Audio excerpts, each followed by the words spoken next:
కొన్ని జిల్లాల్లో ఇవ్వకపోవడం, నేను రాష్ట్రంలోని 1,30,000 మంది పోలీసుల పక్షాన మాట్లాడుతూ ఉన్నాను. ఆ పోలీసులు రాత్రింబవలు కష్టపడే వాళ్ళ టీఏలు డిఏలు సరెండర్ లీవులు మీరు దయచేసి ఆపకండి. మీరు గత సంవత్సరం కంటే పోలీస్ శాఖకు ఈ బడ్జెట్లో 400 కోట్ల రూపాయలు తగ్గించారు. ఇయర్ ఆన్ ఇయర్ పోలీస్ శాఖకు బడ్జెట్ పెరుగుతుందా తగ్గుతుందా? ఎందుకు తగ్గించారు? నేను అందువల్ల మొన్న కూడా ఇదే విషయాన్ని చెప్పాం. మంత్రి గారు ఏదన్నా అష్యూరెన్స్ ఇస్తారేమో, పోలీసులకు వెంటనే డబ్బులు రిలీజ్ చేస్తామని చెప్తారేమో ఈ మంత్ ఎండ్లో, అదర్వైజ్ 31 మార్చ్ క్లాప్స్ అయిపోతాయి. కానీ మంత్రి గారి నుంచి సరియైన సమాధానం రాలేదు. సో పోలీసుల టీఏలు డిఏలు సరెండర్ లీవులు విడుదల చేయనందుకు నిరసనగా, పోలీసుల ఆరోగ్య భద్రతా పథకంపై ఒక మంత్రి గారు భరోసా ఇవ్వనందుకు నిరసనగా, అదేవిధంగా పోలీస్ శాఖలో 17,000 ఖాళీలు ఉన్నాయి, అవి నియామకం చేయాలని చెప్పి మేము కోరాం. దాని నుంచి కూడా మంత్రి గారి నుంచి సమాధానం రానందుకు నిరసనగా, అదేవిధంగా పోలీసులకు కొత్త వాహనాల విషయంలో కూడా మంత్రి గారు తన సమాధానంలో చెప్పనందుకు నిరసనగా, బీసీల ఆత్మగౌరవ భవనాల విషయంలో ఒక స్పష్టమైన హామీ ఇవ్వనందుకు నిరసనగా, బీసీ సప్లాన్ అమలు విషయంలో, బీసీ కార్పొరేషన్ల నిధుల కేటాయింపు విషయంలో కూడా మంత్రి గారు స్పష్టంగా తన సమాధానం చెప్పనందుకు నిరసనగా, ఆర్టీసీ కార్మికులను వెంటనే ప్రభుత్వ ఉద్యోగులుగా గుర్తించాలని ఒక స్పష్టమైన డేట్ చెప్పాలంటే దాని మీద కూడా మంత్రి గారు తన సమాధానాన్ని దాటవేసినందుకు, ఆర్టీసీ కార్మికుల పట్ల వారు చూపిస్తున్న వైఖరికి నిరసనగా బీఆర్ఎస్ పార్టీ తరఫున మేము వాకౌట్ చేస్తున్నాం. अध्यक्ष जाफर सर।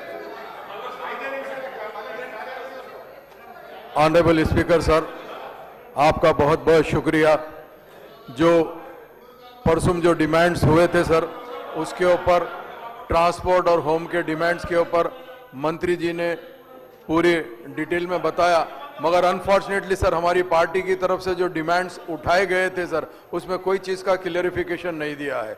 तो मैं आपके ज़रिए से मंत्री जी से ये कहना चाहता हूं कि हमने ट्रांसपोर्ट के ऊपर कहा था सर कि ओल्ड सिटी के अंदर मिनी बसेस डालना बहुत ज़रूरी है, मगर उसके ऊपर मंत्री जी कोई रिप्लाई नहीं दिए सर। मैं आपके ज़रिए से ये चाहता हूं कि मंत्री जी उसके ऊपर भी रोशनी डालें, और जो रूट्स सर, जो रूट्स ट्रांसपोर्ट बसेस के जो बंद हो गए सर, उस रूट्स को भी चालू करना ज़रूरी है सर। और उसके अलावा सर ट्रांसपोर्ट डिपार्टमेंट के अंदर मैं मंत्री जी से एक रिक्वेस्ट करना चाहता हूं, आज जो इशू चल रहा है सर, ये जितने भी सीएनजी के ऑटोस चल रहे हैं सर, वो लोग एक एक दिन 24 आवर्स लाइन में ठहरे, फिर भी उनको सीएनजी नहीं मिल रहा सर, वो लोग भूखे मर रहे हैं सर। तो मैं मंत्री जी से ये कहना चाहता हूं साहब कि अगर फर्ज करिए 1 साल के लिए आप रोड टैक्स को एग्जम्प्ट कर देंगे सर, तो आरटीसी ये ऑटो वालों को बहुत बड़ा बेनिफिट होगा सर। और उसके अलावा होम के अंदर सर हमने डिमांड किया था सर कि ड्रग्स के ऊपर कंट्रोल करना, उसका कोई जवाब नहीं दिए सर। मर्डर शहर में ज्यादा हो रहे, उसको कैसे कंट्रोल करेंगे, उसका कोई जवाब नहीं दिए सर। मैं आपके जरिए से यही हुकूमत को कहना चाहता हूं, ताकि पब्लिक सुनना चाहती सर, ये एक आज कॉमन सब्जेक्ट बना हुआ है सर कि मर्डर्स का और ड्रग्स का सर, इसके ऊपर थोड़ा तफसीली रोशनी डाले तो ज्यादा बेहतर रहेगा। बहुत बहुत शुक्रिया।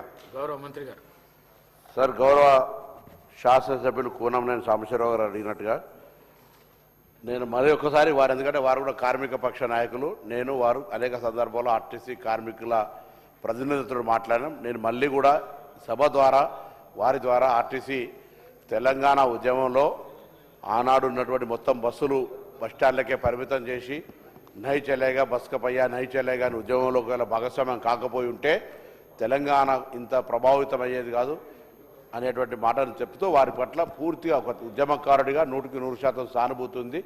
దానిలో ఏం ఇష్యూ మీకు తెలియంది కాదు. 2 అంశాలు, ఒకటేమో ప్రభుత్వంలో విలీనము, ఆ విలీనం ప్రభుత్వంలో చర్చ ఉంది, దానికి ఒక కమిటీ వేయబడ్డది, దానికి సంబంధించిన రివ్యూ జరుగుతోంది. సరైన సమయంలో సరైన నిర్ణయం తీసుకుంటాం. గుర్తింపు సంఘాలకు సంబంధించి ఈ నిర్ణయం తీసుకొని ఆ నిర్ణయం తీసుకోవడం వీలు కాదు, అది కోర్టులో పెండింగ్ ఉన్న విషయం కూడా వారికి తెలుసు. కోర్టులో విలీనం అయితే గుర్తింపు సంఘాలు ఉండవు, ఓన్లీ వాటికి సంబంధించినటువంటి యూనియన్సే ఉంటాయి. కాబట్టి ఆ గుర్తింపు సంఘాలు ఉండాలా లేదనేటువంటి మాట కోర్టులో ఉంది. మిగతా ఆర్టీసీ కార్మికులకు నేను ఈ వేదిక ద్వారా గౌరవ సభ్యుని ద్వారా తెలియజేస్తున్నా, ఆర్టీసీ కార్మికులకు సంబంధించి ఏ సమస్య ఉన్నా అక్రాస్ ది టేబుల్ కూర్చొని ప్రభుత్వం తరఫున మేనేజింగ్ డైరెక్టర్ గారు కానీ సిబ్బంది కానీ మేము కానీ గౌరవ ముఖ్యమంత్రి గారి సూచన మేరకు ఆర్టీసీ కార్మికులు, తెలంగాణ ప్రభుత్వ కుటుంబ సభ్యులు వారందరికీ కూడా సమస్యలు పరిష్కరించే బాధ్యత మాది. ఇప్పటికే అనేకమైనటువంటి అంశాలు, పని భారానికి సంబంధించి కావచ్చు, రకరకాల అంశాలను మేము బాధ్యతగా స్పందించినాం. తప్పకుండా భవిష్యత్తులో కూడా స్పందిస్తాం. ఈ వేదిక ద్వారా, ఈ సభ ద్వారా తెలంగాణలో ఉన్నటువంటి దాదాపు 50,000 ఆర్టీసీ కుటుంబాలకు నేను విజ్ఞప్తి చేస్తాను. మీరు ఎక్కడ ఆందోళన చెందకండి. ఈ ప్రభుత్వం మీ పట్ల 100% సానుకూలంగా ఉంది. పాత బకాయిలను పేమెంట్ చేసినాం, కొత్త ఉద్యోగాలను తీసుకుంటున్నాం, కొత్త బస్సులను ఆర్టీసీలు మూసేస్తాము. సమ్మె చేస్తే కూడా పట్టించుకోకుండా, చచ్చిపోతే కూడా పట్టించుకోకుండా ఉన్నటువంటి విధానంగా మేము లేము. ఇవాళ మేము తప్పకుండా ఉన్నామనే మాట నేను మనవి చేస్తాను. అదేవిధంగా వారు ఇంకొక మాట కూడా చెప్పినారు, కూనంనేని సాంబశివరావు గారు. ఆర్టీసీ కార్మికులతో పాటుగా మీరు ఇంకొక అంశం ఏదో చెప్పినారు, పోలీసులకు సంబంధించిన ఇష్యూ లోపల కూడా మేము ట్రాఫిక్ పోలీసులకు కానీ, స్పెషల్ ఇన్సెంటివ్ కానీ, ఇతరత్ర అనేక అంశాలు ఇస్తా ఉన్నాం. తప్పకుండా వాళ్ళ పట్ల కూడా సంక్షేమం అనేటువంటిది అత్యంత ప్రాధాన్యత మా ప్రభుత్వానికి. కాబట్టి అది పోలీస్ కుటుంబాల, ఇంకా ఇతరత్ర ఆర్టీసీ కుటుంబాల, సింగరేణి ఎక్కడ కూడా నిర్లక్ష్యం చేయమనేటువంటి మాటను నేను ఈ సందర్భంగా మనవి చేస్తున్నాను. అధ్యక్ష, గౌరవ బీసీలకు సంబంధించిన రిజర్వేషన్ ఇష్యూలో తప్పకుండా దానికి సంబంధించి మరి మేము మరొకసారి కట్టుబాటు ఉన్నామనే మాట మనవి చేస్తూ, గౌరవ నాగేందర్ గారు సభ్యులు మీరు అడిగిన మాట వాస్తవం. మున్నూరు కాపు కార్పొరేషన్కు మంచి జాగా ఇవ్వలేదని అంటే ఇంతకుముందే మాట్లాడిన గౌరవ మంత్రి గారు మంత్రిగా ఉండిరి, వారు నిధులు కేటాయించిన అసలు వారు ఆ కాల పరిమితులు ఎందుకు కట్టలేకపోయారు, కనీసం పనులు ప్రారంభించలేకపోయినారో జవాబు చెప్పలేదు. తప్పకుండా ఈ ప్రభుత్వం మీ ఆకాంక్షలకు అనుగుణంగా అన్ని ఆత్మగౌరవ భవనాల నిర్మాణానికి సంబంధించి ఆ స్థలాలను లేవల్ చేయడంతో పాటుగా అన్ని రకాల కార్యక్రమాలు చేపట్టి చేస్తామనేటువంటి మాట కూడా నేను మనవి చేస్తాను. అదేవిధంగా మరి పెద్దలు గౌరవ ప్రతిపక్ష ముఖ్య నాయకులు ఒక ముఖ్యమైనటువంటి బలహీన వర్గాల అంశం గురించి నేను ముందే చెప్పిన, శంకర పరివారం ఉండాలని. వాళ్ళకి ఆ అంశం మీద ఆనాడు బీసీ బిల్ పాస్ పెట్టినప్పుడు గిట్టనే వాకౌట్ చేశారు. బీసీల కులంలో జరిగితే పార్టిసిపేట్ కాలేదు. బీసీలకు ఏం కావాలనో అడిగి సభలు అడిగి సాధించుకునే విధానం లేకుండా ఎంతసేపు వాకౌట్ చేయాలి, బీసీలకు సంబంధించినటువంటి ఆలోచనతోటి ముందుకు పోతా ఉన్నారు. ఇది పొరపాటు. బీసీలకు సంబంధించి ప్రభుత్వం చేయాలని ఆలోచన ఉంది. ఇంకా మీరేమైనా ఆకాంక్షిస్తే మీరు చేయలేని, వాళ్ళకి అన్యాయం చేసినాయి ఇప్పుడు జరగాలని మీరు నిజంగా మీరు కోరుకుంటే మా దృష్టికి తెండి. కానీ బీసీల చర్చ జరిగినప్పుడు వాకౌట్ అనుకుంటా బీసీలను అవమానపరిచే విధానం వద్దు అనే మాట కూడా నేను వాళ్ళందరూ కూడా తెలియజేస్తాను. నేను ముందే కోరినాను, అందరం కలిసి ఈ ఎస్సీ ఎస్టీ బీసీ మైనారిటీ వర్గాలు పైకి రావాలంటే అందరూ ఒక ఇంక్లూజివ్ ఆలోచనతోటి, పాజిటివ్ ఆలోచనతోటి పోవాలి. నేను అందుకు సిద్ధంగా ఉన్నాం ఈ ప్రభుత్వ పక్షాన్ని చెప్పినప్పటికీ కూడా మరి ఆ అంశాల మీద వారు బైకాట్ ఏదో వాకౌట్ చేయడం మంచిది కాదనే మాట మనం చేస్తాను. దాంతో పాటుగా जाफर हुसैन गाరు అడిగినట్టుగా ఆటోలకు సంబంధించి कोई टैक्स नहीं है भाई साहब, टैक्स कोई माफ़ करने की ज़रूरत नहीं है, उनके लिए टैक्स नहीं है, फ्री ऑफ ऑटो चलता है। और वो एलपीजी गैस का तकलीफ है वो सरकार केंद्र सरकार का है। मैं भी हमारा మంత్రులందరితో కూడా సివిల్ సప్లై మంత్రి ఇతరత్ర ఎప్పటికప్పుడు పర్యవేక్షణ చేస్తున్నారు. ఆటోలు కొత్త హైదరాబాద్ ఇబ్బంది ఉన్నది, దాన్ని తొలగించే విధంగా ప్రయత్నం చేస్తున్నాము. అదేవిధంగా మినీ బస్సెస్ అడిగినారు, మినీ బస్సెస్ను కూడా ఆల్రెడీ ఆర్టీసీ ప్రొక్యూర్ చేస్తూ ఉంది. ఎక్కడెక్కడైతే గతంలో సెట్వీను నడుస్తూ ఉండనో ఆ విధంగా మన గౌరవ ముఖ్యమంత్రి గారు రివ్యూ చేసినప్పుడు ఎక్కడెక్కడ చిన్న చిన్న ఏరియాలో పోవో ఆ మినీ బస్సులు నడపడానికి चलाने के लिए हम सरकार ने फैसला किया है। और हमसे ही चलाते हैं, जैसा सेटवेन चलाते थे वैसा पूरा रूट में, क्योंकि अभी सेटवेन वुमेन को फ्री आने के बाद वो लोग नहीं चला पा रहे, तो आरटीसी की तरफ से छोटे बस चलाने के लिए फैसला किया। ఇక్కడ ఒకటే కానే కాదు, ఎంఎంటీఎస్ రైళ్ల దగ్గర కూడా చిన్న చిన్న స్టేషన్లు ఉంటే అక్కడ కనెక్టివిటీని పెంచడానికి కూడా చిన్న బస్సులు వాడమని ముఖ్యమంత్రి గారు చెప్పినారు. తప్పకుండా చిన్న బస్సులను ఎక్కడెక్కడైతే పోకుండా లాస్ట్ మైల్ కనెక్టివిటీకి సంబంధించిన ఇష్యూ లోపల చిన్న బస్సులు అవసరం ఉన్న కూడా వినియోగించుకునే విధంగా చర్యలు చేస్తాం. అదేవిధంగా డ్రగ్స్కు సంబంధించి, మర్డర్స్కు సంబంధించి పోలీసు ఎప్పటికప్పుడు యాక్షన్ హైదరాబాద్ మనం అప్రిషియేట్ చేయాలి. ఇది ఇంటర్నేషనల్ హెడ్ క్వార్టర్ లాగా, అంటే ఒక అందరికి సంబంధించినటువంటి హైదరాబాద్లో ఉండే విధంగా జరుగుతోంది. ఈగల్ టీమును ప్రత్యేకించి ఏర్పాటు చేయడం జరిగింది డ్రగ్స్కు వ్యతిరేకంగా. నేను మరొకసారి కూడా చెప్తున్నా, आपका सदर साहब की बोलिए पार्लियामेंट में, ये ड्रग्स अपने पास मैन्युफैक्चर नहीं होता, बाहर से आ रहे, बाहर से आने के लिए बाहर से कंट्रोल कर रहे हैं, हम पक्का कंट्रोल कर रहे हैं।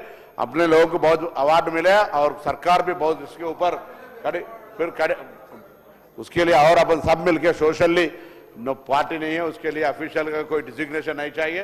ड्रग्स के खिलाफ हर फादर मदर और हर इंडिविजुअल भी इसके खिलाफ लड़ना चाहिए। और मर्डर्स की संबंधी అక్కడ కూడా వ్యక్తిగతమైన ఆరోపణలతో అక్కడ చిన్న చిన్న అంశాల మీద జరుగుతుండొచ్చు, వాటిని పట్ల కూడా కఠినంగా తీసుకొని శాంతి భద్రతలకు విఘాతం కలిగే మర్డర్స్ కాకుండా వాళ్ళ అక్కడ స్థానికంగా కుటుంబపరమైన అంశాలు ఉద్రేకంగా జరిగినటువంటి సంఘటన లోపల కూడా పోలీసులు కఠినంగా యాక్షన్ తీసుకుంటుంది అధ్యక్ష. అందుకే తప్పకుండా ఇక్కడ కూడా మరి నిన్న అన్నట్టుగా చిన్న చిన్న సందులలో ఉన్నప్పుడు ఒక 100 చిన్న స్మాల్ బస్సులను తీసుకునే ప్రయత్నం కొనసాగుతాను. ఆర్టీసీ పరంగా కూడా మళ్ళీ తిరిగి పునరుజ్జీవం కావడానికి కూడా ముందుకు పోయేటువంటి విధంగా చర్యలు తీసుకుంటాను మాట మనవి చేస్తూ, ఎక్కడైనా ఇంకా కూడా ఏదైనా ఇబ్బంది వచ్చినప్పుడు ఆర్టీసీ పరంగా కూడా మంత్రిగా నేను అన్ని వేళ స్పందించడానికి సిద్ధంగా ఉన్నా. వాళ్ళకు కూడా చెప్పండి, ఇతరుల తప్పుదారి పట్టించడంలో చక్కర్లు పడకుండా కూర్చొని అక్రాస్ టేబుల్గా ప్రభుత్వం సిద్ధంగా ఉన్నది. మీ ద్వారా కూడా అనేక సందర్భాలు చెప్పినా మీ దగ్గరనే వాళ్ళను కొంత సమన్వయం చేసుకొని ఏ అంశం ఉన్నా నేను పరిష్కారం చేస్తామని ప్రభుత్వం సానుకూలంగా ఉందనే మాట నేను మరొకసారి కూడా మనవి చేస్తాను. అదేవిధంగా వ్యక్తిగత ఆరోపణలకు ఇక్కడ తావులేదు అధ్యక్ష. అందులో సభలో సభ్యులుగాను సభలో లేనటువంటి వాళ్ళ గురించి మాట్లాడితే అందుకు సంబంధించిన నియమ నియమాలు ఉన్నది, అవి కూడా ఎంక్వైరీ చేస్తాను.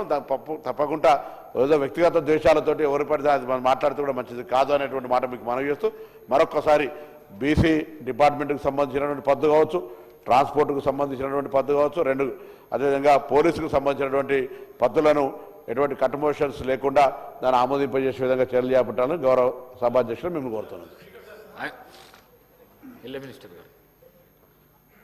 సార్, గౌరవనీయులు సహచరులు పొన్నం ప్రభాకర్ గారు డిమాండ్స్కు సంబంధించి బలహీన వర్గాలు, పోలీసు, ట్రాన్స్పోర్ట్కు సంబంధించిన డిమాండ్స్ సంబంధించి వారు లేవనెత్తిన, ప్రత్యేకంగా బీఆర్ఎస్ పార్టీ సభ్యులు లేవనెత్తిన ప్రతి అంశం విషయంలో స్పష్టంగా జవాబు చెప్పడం జరిగింది అధ్యక్ష. ఈరోజు వారు 10 సంవత్సరాల కాలం పాటు బలహీన వర్గాల పూర్తి స్థాయిలో అన్యాయం చేస్తూ బలహీన వర్గాలకు సంబంధించిన జనాభా ప్రతిపత్తి మీద రాబోయే కాలంలో తెలంగాణకు సంబంధించిన ఈ బలహీన వర్గాలకు సంబంధించిన సంక్షేమం గురించి ఆలోచన చేయకుండా వారు 10 సంవత్సరాల కాలం పాటు ప్రభుత్వంలో ఉండి ఏం చేయలేని పరిస్థితుల్లో ఈరోజు ముఖ్యమంత్రి రేవంత్ రెడ్డి గారు కానీ